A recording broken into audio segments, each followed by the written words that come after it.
25 metres back. Bernard Foley. It's got the legs. It's got the legs. The distance. Over! Hello and welcome to Pick and Drive Rugby. We're the People's Podcast providing a platform for rugby lovers to come together and support the game that's played in heaven. I'm your host, Ando, and with me are Mitch and Lachie. Mitch, are you ready to talk up the Rebels, mate? Yep, very excited. Another week, another Super Rugby side to preview, so looking forward to getting into it. Yeah, we're keen to give the Rebels a bit of love this week. God knows they need it. We're going to get around them, pump up their tyres. Let's get into it. Excellent. Well, as a quick reminder, we already have an episode available for you this week. That is the interview with GM, General Manager of Rugby, Nick Stiles, which was up on Monday. We also covered the amazing Rugby Sevens competition over the weekend over in Perth, whilst also speaking to some of the challenges of the voluntary administration that the Rebels have recently announced. Please note that was after the interview with Nick Stiles, so just be aware of that timing. Now, this episode, we are going to be previewing the 2024 season for the Melbourne Rebels. Before that, though, we are going to be running a trivia game based on the Rebels. One of our fans, Ezekiel Humperdinck from Discord, actually suggested it. Now, Mitch wanted to call it Humperdinck's Have a Think. Lachie, what are your thoughts on that name? I'll have a think about it.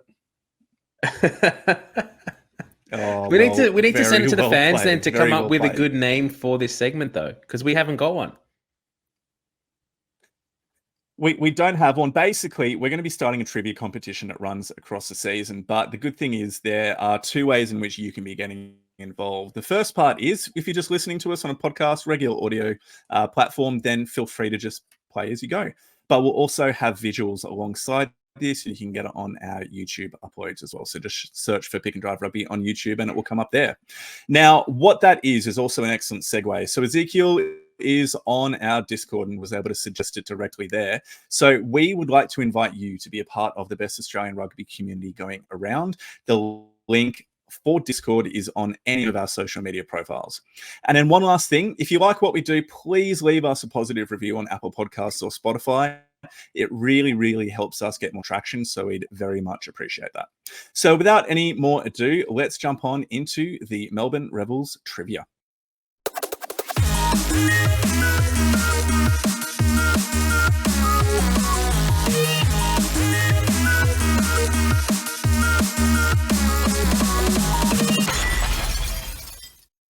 All right, now I'm going to be running this section. So why don't we come on in? I am the quizmaster for today. It is going to be between Mitch and Lachie. Mitch, Lachie, there will be a gentleman's agreement that you are not allowed to look anything up. The first question, in what year did the Melbourne Rebels first play Super Rugby? A, B, or C? Mitch, what is your answer? So for those following on the podcast, we should run through what they are. A is 2010, B is 2011. Sorry, I didn't say the and years. C is 2012. I'm going to go with B, 2011. What are your thoughts, Lachie? I think B is correct too. Let's lock in 2011.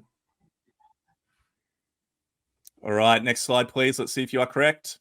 Boom, boom, boom. Yes, you are. B, 2011, We're 1 on. point each. Congratulations, fellas. Now, the next slide indeed has a picture of that 2011 team featuring absolute legends of the game, such as Sterling Mortlock and Danny Cipriani, if you remember, was a massive import from English rugby to help kind of be the star of the team.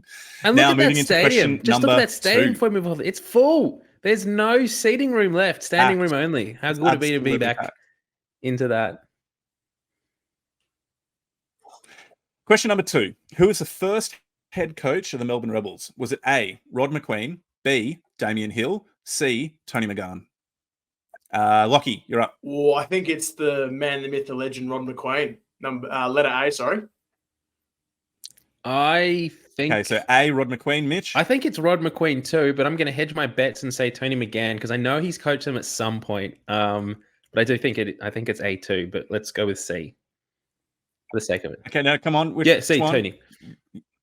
Okay, so you're going to go C. All right, it is Rod McQueen. Dealers There's a on picture of the Rod. legend in his Rebels kit. Yep. Speed dealers on. He's looking great. So that puts Lachie on 2, Mitch on 1. Question 3. Which current ACT Brumbies player was the Rebels 2012 Rookie of the Year?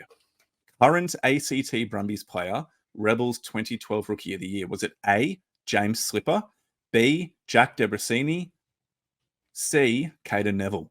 And let's go to Mitch for your pick. I'm going to lock in B, Jack Debrasini.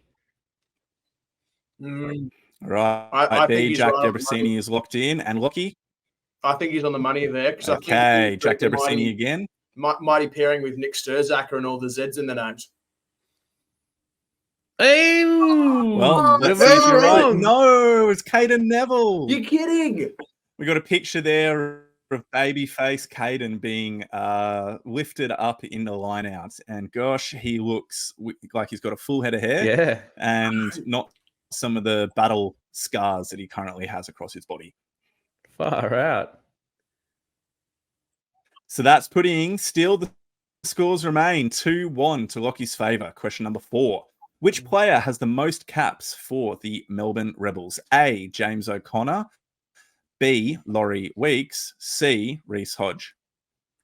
Let's go Lachie picking first. Gut feel is Reece Hodge, but I reckon Laurie Weeks has got a fair few as well. I'm going to go Reece. Lock in C for me. I think C for Reece, and then Mitch. I'm thinking Laurie Weeks as well. I think Reece Hodge, from memory, cracked like the all-time point scorer for the Rebels. But I think Laurie Weeks might have more caps because of the amount of time that he played. So I'll block him B. Oh! And the answer is Reece Hodge. Now, bonus points, and you both are allowed a chance at this, even though, Mitch, you did not get that it was Reece Hodge. How many caps? Can you both write down your number on a piece of paper, or just will we do a gentleman's agreement that you're not going to change it based upon what the other person says? Yeah, I don't have a piece of paper here, so yeah. Gentleman's agreement. Okay, so how many caps? I'll get you to give me your answer in a moment. 3, 2, 1. Lachie, how many caps does Reece Hodge have? I reckon he's got 82.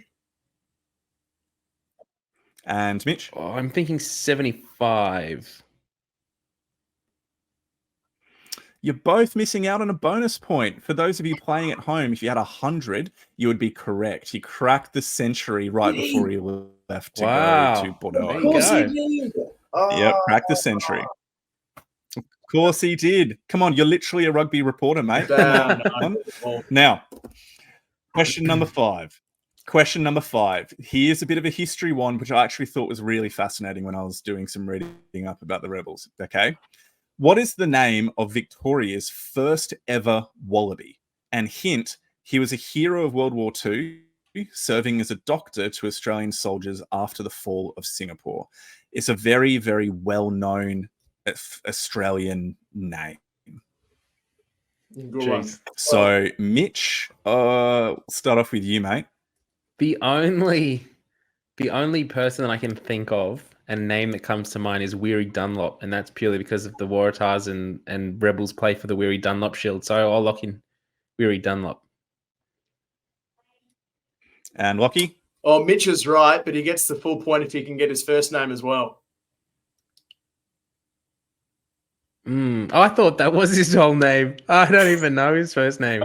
I'll go. No, that's his nickname. I'll go John. It's solid play. The man is Edward Weary Dunlop. And next slide, please.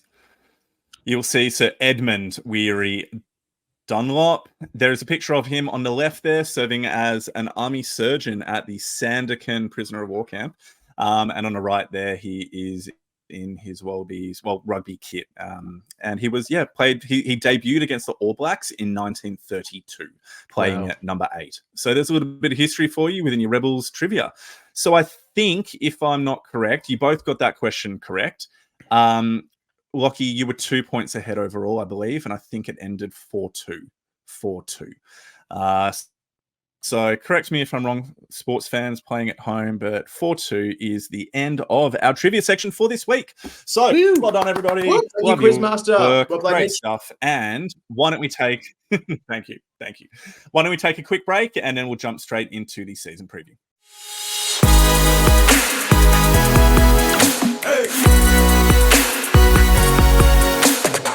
All right, let's get into our preview for the Melbourne Rebels in 2024. So to start our preview, we will start by looking at the 2023 season and running over how they fared in that for Super Rugby Pacific. So the Rebels in 2023 finished in 11th place. They had 4 wins and 10 losses. Now, our key games that we've highlighted for the Rebels last year was their round 2 loss to the Hurricanes. That went down 33-39. And for those playing along at home, you might have remembered that at halftime, it was a pretty one-sided affair up for the Hurricanes. Artie Surveyor did make that bit of a scuffle right on halftime and gave the throat slit gesture to, I think it might have even been Ryan Lowrens at the time. And then that ended up just firing up Rebels, and they came back really strongly in the second half. Not enough to actually get the win, but enough to put in a really solid performance and get quite close to the Hurricanes in that game. We've also got their round 3 win over the Waratahs, 34-27 there, which is a bit of a takeaway, I guess, for the Rebels all up in 2023. And our first takeaway, I guess we can say, was they were competitive early in the season against most of the Aussie competition. So they went up against they beat the Waratahs, they beat the Reds, they came close to the Brumbies, and they smashed the Force.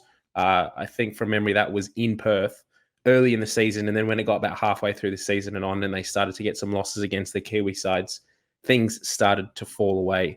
Lachie, we've highlighted a best performance for the Rebels in 2023. Do you want to talk us through a little bit of that one? Yeah, the Moana win was an interesting one because despite Moana's struggles, which were well documented last year, getting over to New Zealand and getting a win was a massive deal for the Rebels, and they needed it at that point of their season as well. So they did have a bit of a late fade. The score flatters Moana a little bit. They managed to come back, and it just took a late try. I think it was Lachie Anderson who scored late to seal that one for the Rebels. But along with Moana, I wanted to highlight that second last round against the Force, where they managed to run in 8 tries. I think we might have got scrambled and they lost to the Force away early.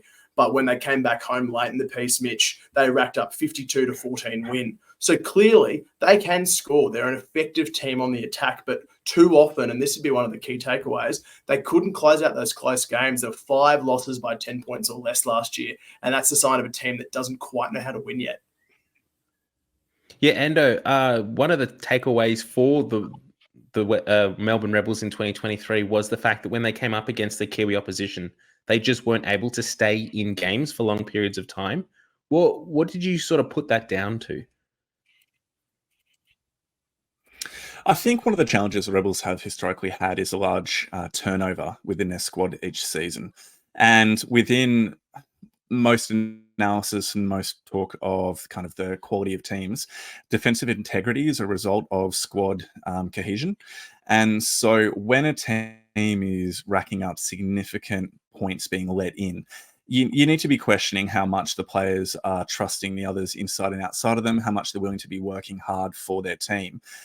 And no one doubts that these players were trying in 2023, but the Rebels have historically been quite poor in terms of how they finish within the season.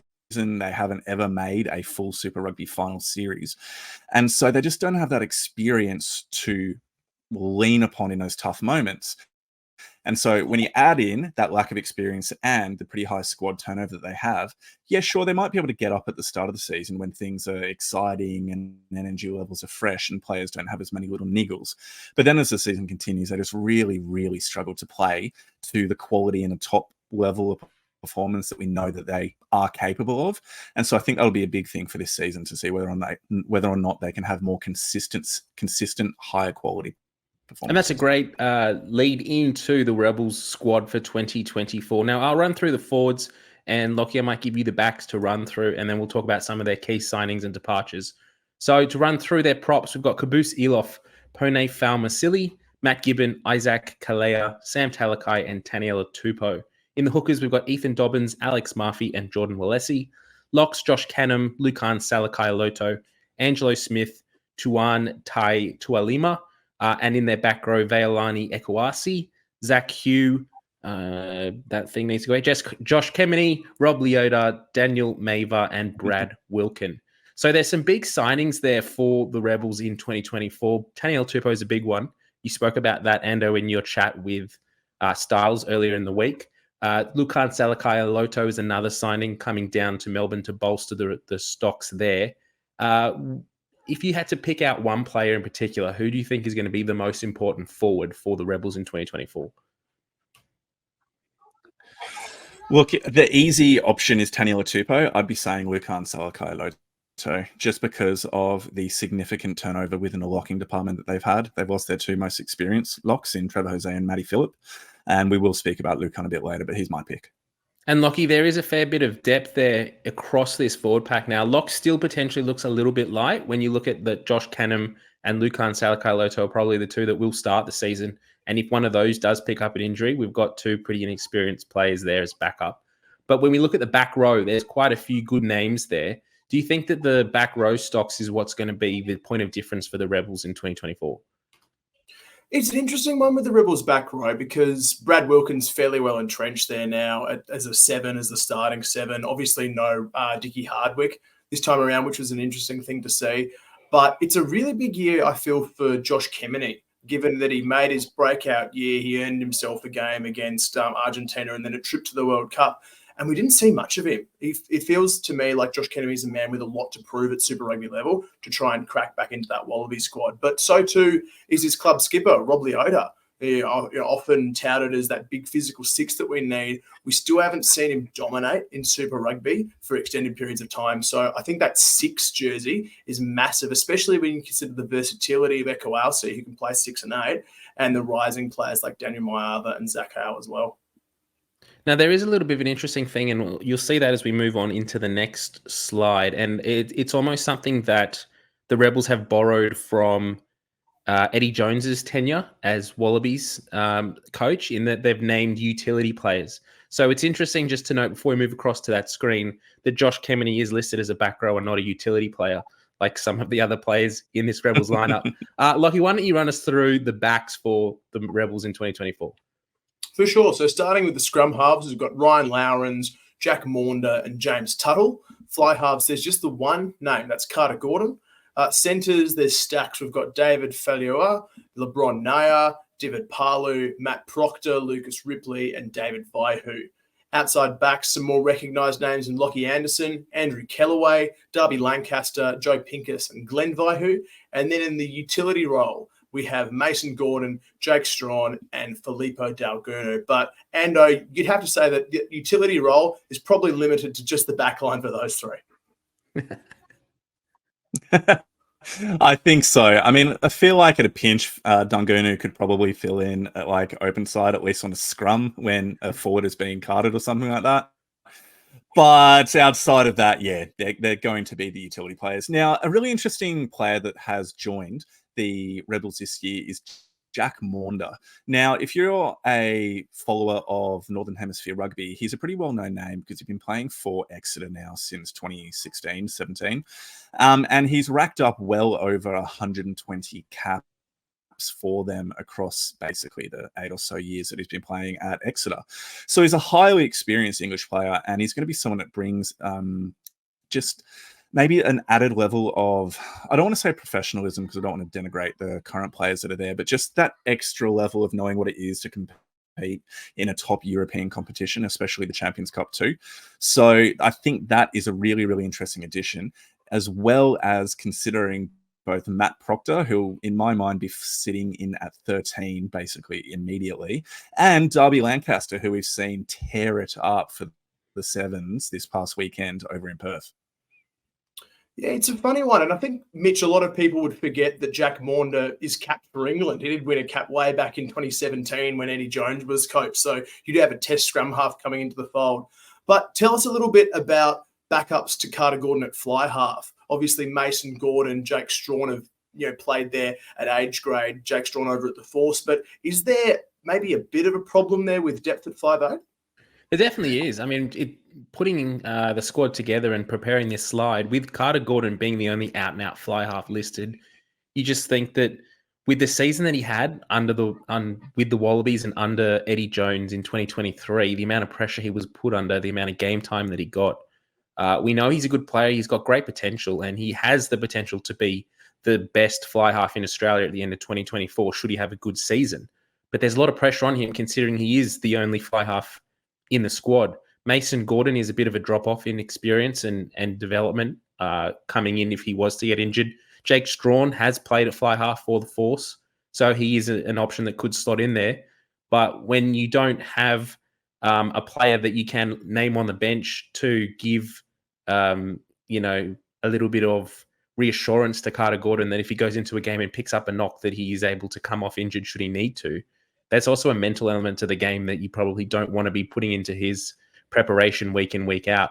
We've also seen, and Andrew Kellaway is another player that is integral to the performance of the Rebels in 2024. We've seen how his sort of development in Melbourne or at the Rebels over the past few years has also been a bit disjointed, being thrown all over the place, playing wing, playing centre, playing fullback. Will we see him slot in at fly half should Carter Gordon get a long-term injury this year? Who knows? But it is worrying that they have so little developed players to slot in should Carter Gordon not be available. Oh, well said, mate. So why don't we continue on and then cover who's in and out of the squad? Yeah, we'll keep going. Lachie, you're on mute, so drop that off if you've got anything else to say. So I'll run through the signings for the Rebels, and then Ando, why don't you take us through the departures? So we've got Taniela Tupou, Ethan Dobbins, Lukan Salakai-Loto, Veilani Ekuasi. Now, I put a little asterisk there because technically he wasn't listed at the start of 2023 with the Rebels. He slotted in with them halfway through the season. So this is his full first squad inclusion. So that's why we've got him listed here.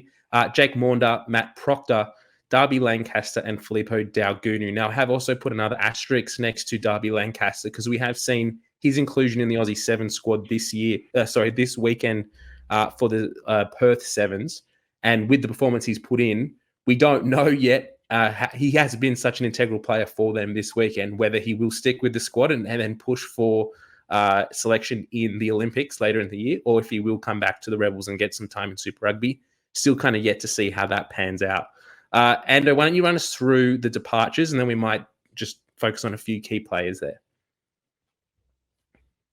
Yep. So departures, Jaden Christian, Cameron Orr, which I'm devo about. He was one of my favourite Rebels players. Theo Furi, Anaru Rangi, Trevor Hosea, Matt Phillip, Dickie Hardwick, or Richard Hardwick, Moses Sorovi, Nick Just, Stacey Ely, Ray Nu'u, Reese Hodge, Monty Ioane, and Ilakina Vidogo. So there are some really big names there. Again, go back and listen to the interview I did with Stylesy, which was released on Monday on Nick Styles. And he speaks to a lot of the squad turnover being a somewhat natural progression in the year after a World Cup, but how many of them were long-term Rebels that were taking an opportunity with this kind of time in a cycle to have a new opportunity. And he was speaking specifically to players like Matty Phillip and Richard Hardwick there. So it's a bit sad. Dickie Hardwick had his best season ever in Super Rugby last year. He was awesome, wasn't he, Lachie? Oh, look, it's weird to say that someone as experienced as Hardwick had a breakout season again, but he seemed to. He was such a terrific on-ball presence. Defensively, he was their most physical tackler, I'd say, up there with Ekuasi, who was another brilliant player for them to come in. And it's almost a like for like in the sense of having that big, bundling number 8 that can charge into contact. But, I mean, honestly, some of the outs in the forward pack have bigger concern for me than Dickie Hardwick. We talked about the depth in the back row, but it's that locking area. And losing not just Matt Phillip to Yokohama, but also Trevor Hosea, who's a homegrown Aussie boy. I think he came up from Brisbane and then went down to the Rebels, but he's gone through the grades. And he was a phenomenal athlete. He's over at Suntory Sun Goliath now. And by all accounts is doing very well in Japan League One. So it's a bit of a loss, I think, to see Hosea go. Obviously great to have Salakai-Loto back. But, wow, wouldn't you love to have a couple more really experienced big tall timbers sticking around the Rebels? Yeah, and sort of with that theme as well of having that sort of next line of player or backup player would be really good to see the Rebels be able to secure the likes of a Nick Just or a Ray Nu'u, even a Stacey Ely. Like, they didn't get a lot of game time for the Rebels, but they had that experience and that tenure with the squad that should they need to be called upon when an injury comes up, they've got that experience. And that might be one of the things that they're still gelling and trying to get that cohesive element in 2024. Let's keep moving, though, and we'll focus on the most valuable players. Now, there's 4 that we've focused on here, Ando, why don't you run us through this one? Yep, Taniela Tupou, Carter Gordon, Lucan Salakaia-Loto, and Andrew Kellaway. Now, we've put those 4 players down. I'll quickly speak to Lucan again, and then I'll pass it on. I'll get someone else to jump in.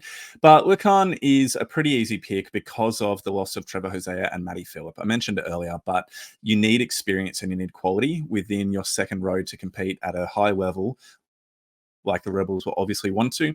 And he is basically the perfect player to come back. He will be playing as a lock. He won't be kind of that hybrid. They already have enough back rowers, so he is clearly a locking option. And with his experience now, he is going to be a key figure for them. Now, Mitch, you've already spoken to Carter Gordon's importance. So why don't you talk to us instead about Taniela Tupou and why you placed him as one of the most valuable players that the Rebels have signed for this year? Yeah, we've just seen Taniela Tupou over the past few seasons in Super Rugby, particularly for the Reds, that when he is on form and is playing at his best, he's unstoppable. He's a penalty magnet. He can turn a scrum, he can will a scrum, and he can be that element that either wins or loses a game for a team. He's been struggling with injuries over the past year or so, and he's not been at match fitness and had a lot of game time. So if the Rebels can get him on the field consistently, he's going to be that element that's going to be able to just chew up opposition scrums, whether they're Kiwi or Australian, and just continually get them points. And his partnership with Carter Gordon in that, if Carter Gordon can get the kicking duties and get that locked away and sort of humming this season, there's no reason why Rebels can't be able to hang into games a lot further than they were able to in 2023. Very well said, mate. Now, we also have Andrew Kellaway on this list. Lachie, Andrew Kellaway, why is he one of the most valuable players for the Rebels backline particularly? It's a good question. I think it's because he's the most natural rugby player, I would say, in the Australian system at the moment. He's a very instinctive player who's sound defensively. He's got a good pair of hands. He doesn't do anything flashy. I think of him quite a lot, and it's not the same because I don't think he's at that level yet, but I see him as quite like a Ben Smith player from New Zealand who can slot across the field, who's very seamless and selfless in the way that he plays rugby. So I think he's the glue that binds that outside back together, whether he uses a 13 across at the wing. I'd say he's probably going to use it as a fullback, and that's going to be key to especially work in tandem with Carter Gordon at 10. Probably you'd have to say Lowrens or Maunder in the front runner for 9, and forming that playmaking axis is going to be crucial. So Kellaway is a huge, huge MVP for me. Well said. Well, on that note, let's take a quick break before we then move on to our season predictions. Let's do our season predictions now for the Melbourne Rebels. So looking at the strengths of where we think they might go well in 2024. So we've highlighted their quality signings in the offseason. Securing the signings of Taniela Tupou and Lucan Salakaia-Loto brings in a fair bit of depth in their forward pack, which we think will be an element of success for them over 2023 and the previous few years, for the way that they've just been able to put some really strong signings and talent into that forward pack. If we look at some of the weaknesses, and we kind of highlighted a little bit of this earlier, so the depth at fly half is an area where if Carter Gordon does sustain an injury, think that the drop off in talent to the next player coming in is going to potentially show some big big holes for them. And at lock, their first choice locks have good talent, have good experience, but their backup locks just don't seem to have the same level of quality or caliber as those first 2 locks. Before we dive into where we think they'll finish overall in the season, both Lachie and Ando, if you've got anything to say, jump in here. But was there anything else that you're particularly looking forward to for the Rebels in 2024? Yeah, I'm Lachie, pretty you go, excited. Oh, thank you. Sorry, bit of a lag there. I'm excited to see how the hooking stocks go. I've always been interested in Geordie Ulysses' development down in Melbourne. Alex Murphy is obviously quite a good, strong Super Rugby hooker as well. But there's a lot of hype in Brisbane around Ethan Dobbins, who's moved down from the Wests club and is now there as a 3rd string hooker. I think Theo Faree ended up at the Tars. So a bit of movement around the hooking stocks. But with Geordie Ulysses' injury history, I wouldn't be surprised if there's suddenly a bit of a shift in those hooking stocks. And then Ethan Dobbins hasn't played Super Rugby. So if the frequently injured Jordi Alisi goes on trend and gets injured again, there's going to be a brand new person suiting up in Super Rugby for the Rebels, and that's pretty exciting to see. So maybe they'll need to call it another hooker at some stage. Who knows? Now, in terms of final placings, we've said we think the Rebels will finish in the top 6. I'm going to put it out there and say that I think the Rebels have the talent on paper to finish in the top 6. Sorry, did I say 6 before? Or did I say 8? You said 6. I did say 6. I'm going hard on sleeve. I'm saying Rebels finishing 6. Lachie and Ando aren't so optimistic about that. They think they'll finish in the top 8, which would be an improvement over the last 2 seasons for the Rebels if they can make a full-time Super Rugby Pacific Finals series. If they were to be successful and get into the 8, Lachie, what do you think they need to do, and how do you see them going about doing that? Stay injury-free. They've got a very strong 23 that I think they can put on the paddock. I'm worried about numbers 24 through 30 plus. That's what scares me about the Rebels. If there is a key injury in hooker, in fly half, even in fullback, given some of the options that are at 15 or lack thereof, I'd be really worried about how their season goes. So wrap up your tight heads, wrap up your playmakers, and cotton wool them. I'm really looking forward to seeing how this Rebel squad does gel in 2024. I think with the signings that they've got coming in, Taniela Tupou, Lukan Salakai Loto, they have on paper the squad, I think, to be the second Aussie side.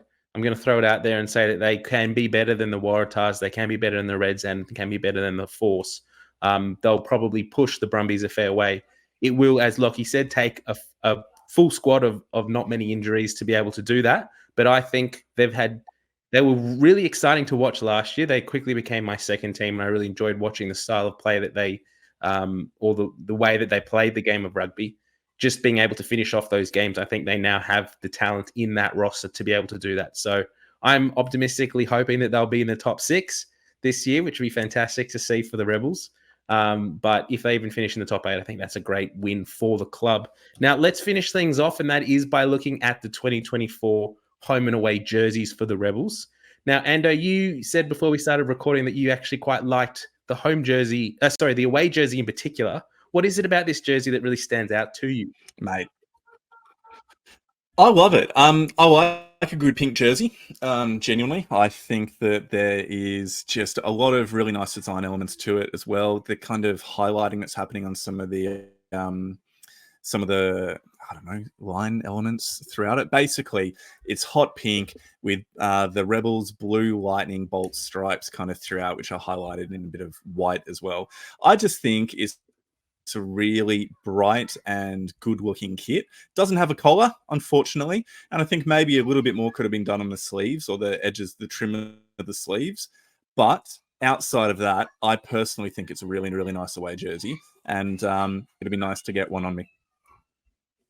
Correct me if I'm wrong, Mitch, but it looks like the design is actually reflecting the triangles on Amy Park, on the stadium itself. I mean, it could be. I haven't seen that officially announced. I do know that in 2023, they incorporated the kind of jaggedness of Federation Square into the jersey. And I thought at that time that was really a really unique way of incorporating like design elements of Melbourne into a kit and sort of showing what they represent. It could be. I haven't seen that specifically spoken about in this home and away jersey this year. For mine, it looks a little bit too graphic design-ish. Like it doesn't look like anything in particular other than a nice graphic. Like we made it in Canva? Yeah, like Ando, or I just sort of threw it. No, I'm not going to say that the Rebels didn't do their due diligence there and got an actual professional graphic designer in to design this. But yeah, I think they're doing some good kits. They really are. They really are. I just think that the actual elements in the jersey from last season I really enjoyed. One thing I will say that you can't quite see it on these photos, unfortunately, but underneath the arms, sort of in the stretchy bit between sort of under each sleeve, they have a really nice blue color. And when you have seen the actual photos of the players, they've got that mirrors on the shorts. And so that's another nice design element that when you see the full kit in together as one, it actually flows really nicely. And I think that's a really nice element that does pop, that doesn't quite jump out of the screen on these jerseys.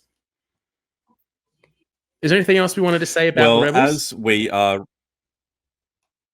Yeah, I'll just quickly jump in. I do just want to say for anybody listening at home, if you could hear some cheering and yelling in the background, we are recording on a Sunday night, and a Gladiators final has been happening, and the person my boys have been cheering home has obviously just won the finale of the Gladiators. So welcome to the joys of recording a podcast at home with two young kids. Now, I didn't get to say a quick piece about where we hope the Rebels will finish, so I'll just quickly speak to that. One thing that I think we need to remember is that the Rebels have never finished in the finals, in top 8. So that's something to be considering, that if we're considering top 8, or maybe even if they're the second best team on paper within the Australian kind of part of the competition, that would be literally making history for the Rebels in a year that they are in voluntary administration. So that is just an important thing to be considering, the importance of this year for the Rebels. If they have another year where they struggle to perform on the pitch, where if they finish 11th, 10th, if they don't make the finals, I think they're going to be struggling to bring in sponsors, and it is going to be a major push towards something pretty bad happening for the Rebels, potentially folding if they can't get the sponsorship money that comes with winning. So I think there's going to be a lot of added pressure for them. But from what we've been saying, I would agree that they do have one of the strongest 23s on paper. And probably I'd be saying, Lachie, they might actually have the largest forward pack within the Australian side of the competition. Does it just not go without saying that any squad with Taniela Tupou automatically is the strongest or the heaviest? I think you throw in players like Caboose Eloff, Angelo Smith's massive as well. Josh Cannon's not exactly small.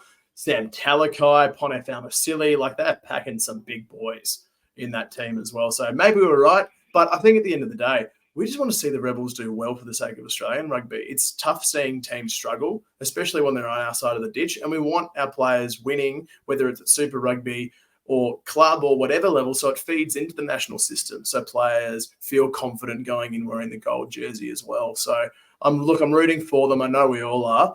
And let's just see if they can pick up and make finals for the first time.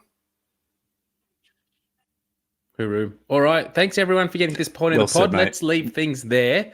And let's just hope that I'm really looking forward to a big year from the Rebels this season and all of the Aussie super sides. So let's, if you are based in Melbourne or in Victoria, make sure you do get down there and support the Rebels. This is the year that they need your support. All right, team. We'll catch you later. Have a wonderful week, and we'll see you on Monday next week for the next round of Super Rugby interviews and previews. Bye.